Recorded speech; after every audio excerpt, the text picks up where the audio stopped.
What's going on, everyone? Vince the Lawn Engineer here. Super excited because we are about to start our lawn renovation for 2022.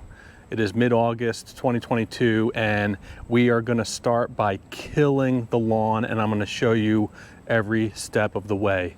So stay tuned. All right, so if you are planning to do a lawn renovation, I just uploaded a complete cool season lawn renovation guide to help you through the process of everything you're gonna need, from the materials and the tools, and even go into a little bit of like cost and what to watch out for, what to think about. I'll leave that linked in the description down below. Make sure you go check that out if you want some more information. But this video is gonna be the very first step. We are killing everything. We are going to use a chemical to kill everything. We're going to let everything die out before we go on to the next step, which will probably be next week. So let's get right into it. Let me show you everything you need for this video.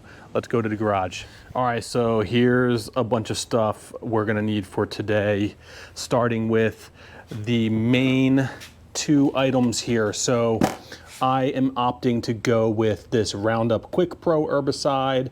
It contains glyphosate and diquat dibromide. If you wanted to go to the big box store, what you're looking for is what's considered a non-selective herbicide. Many options there. This is a water dispersible granule, or like you see here, water soluble granule. So this is dry, basically dry pellets that you mix with water. You mix that into a backpack sprayer like this. So I've got my Petra Tools HD 4000 4-gallon backpack sprayer. I'm going to be going with this fan-tipped nozzle here that'll give us pretty good coverage over all the foliage. To help me mix it all together, I've got this little, basically a paint mixer is what it is, and it does a pretty good job of keeping everything agitated and mixing everything in. It's important to read the label of the products you plan on using. Some may require a surfactant. This one right here is formulated that you do not need a surfactant. What is a surfactant? A surfactant is basically soap. I mean, there are other types of surfactants, could also be an oil, but a surfactant is going to break the surface tension of water and give you a smooth, even coverage over the foliage. If you did not have a surfactant, or if it was not already included in the product, and you started spraying everything, you would see everything start to bead up, rather than being like a smooth, even coating over the entire plant. So make sure you read the label, follow all of the instructions on the product you're using, and you should be good to go. All right, so also important is safety, PPE. We're talking about gloves, safety glasses, closed-toe shoes. I'm gonna be getting changed here in a moment before we start spraying. Right now I'm in shorts. You do wanna wear long pants, maybe even consider a long sleeve shirt. You don't wanna get this stuff on you, so make sure you are protecting yourself and be safe and wear the appropriate PPE. All right, these next two items are rather, I would say, optional, but I'm gonna use a string line to map out my property line, and then to help me spray along the property line nice and straight, I'm gonna use a straight edge here. I've got actually an old metal snow shovel that I'm gonna be using.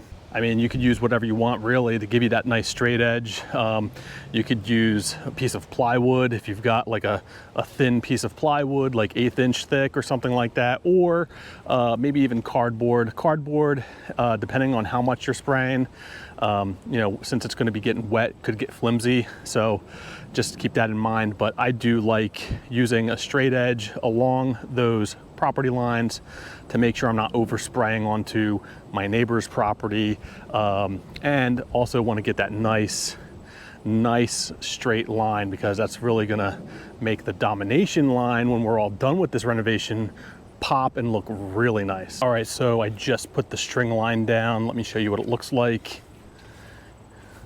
Here we go, right there. So that's basically our property line. So I'll be using that metal shovel I showed you earlier to basically get down and spray right along that line and prevent any overspray.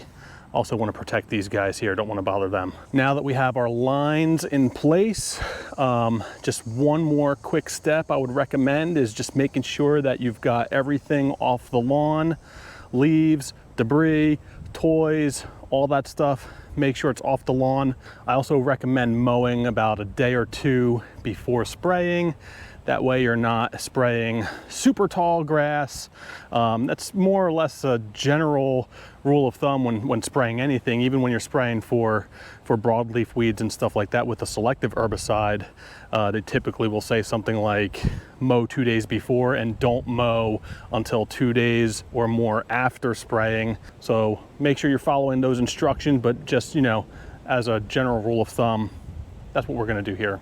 So I just blew everything out into the street, walked in, got a drink, came back out, and everything is now back in the yard.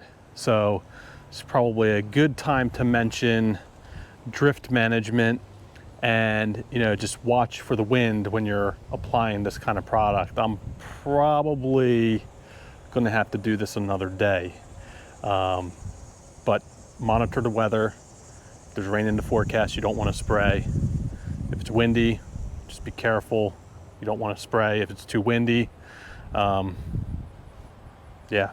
All right, so we're ready to go here. I've got a bucket of water here that we're gonna make the solution from. That way we can mix it all together in some water and then dump it in to our sprayer here.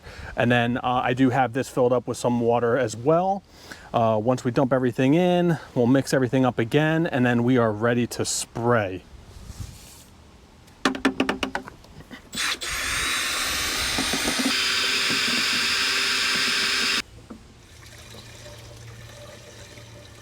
Mix that in.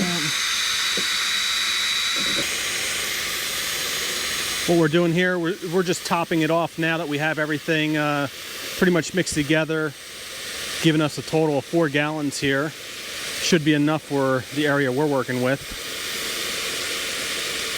That's pretty good. All right, now we're ready to spray. All right, so one thing I forgot to mention, this is an optional thing you could use or add to your sprayer. That is a marking dye, like a blue marking dye.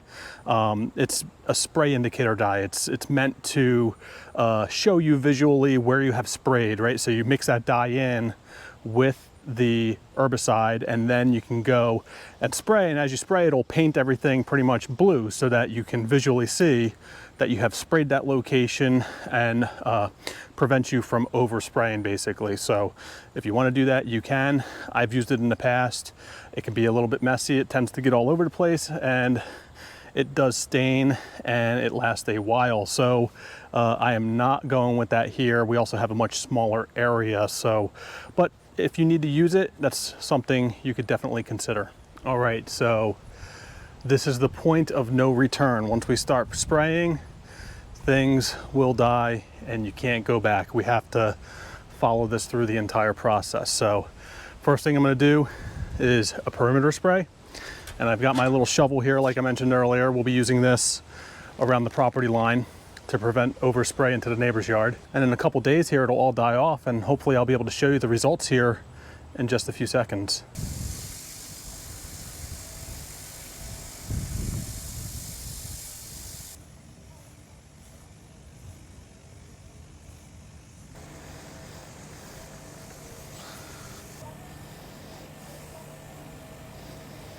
There it is.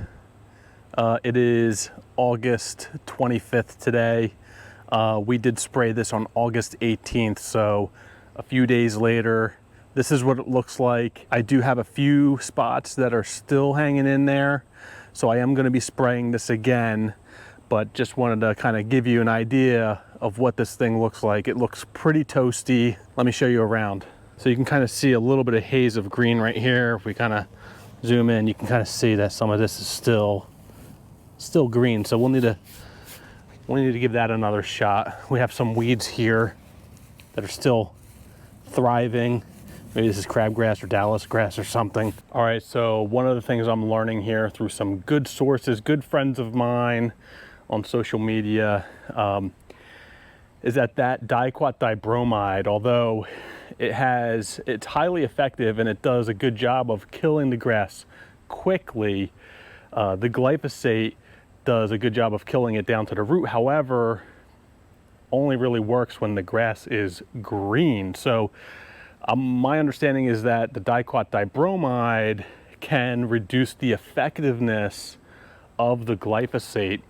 So that's probably why I'm seeing some lingering green spots here. So what I plan on doing is another application, but with a different product. This time I am going with straight glyphosate. So I will spray everything one more time with this product right here. This is called High Yield Super Concentrate Kills All Weed and Grass Killer. It's 41% of glyphosate. It already contains a surfactant, so I do not need to add anything else to this. I think the application rate for this is basically 2.5 ounces per gallon of water. You know, you could go and read through the rest of this label, but this is what we're going to be using. Just to be safe here, we're going to spray everything one more time to make sure we're good and ready. Then we'll go and scalp, dethatch. We've got soil coming next week. Really excited about that because that's the day we're going to be seeding. So make sure you're following along. Looking forward to that. Also, one of the things we had going on here between the last video and this video, we were preparing our site. Remember from that last video, I talked about if you need to prepare your site, one of the things that I needed to do was get rid of some stumps that I had. This was an area right here behind me that had 2 huge stumps and tons of roots. So I rented a stump grinder. I'll leave a link in the description down below to that video if you're interested in seeing that. We rented a huge stump grinder and I went through and cleared all this out. We went about 12 to 14 inches deep here in this area, got all of the roots out, got the stumps out, and then I came in with some fill dirt and filled this area in. This is just straight fill dirt. It is not topsoil. The topsoil will be coming next week. I left about 4 inches or so of depth here that still needs to be filled in with that topsoil so that we can get some good root development.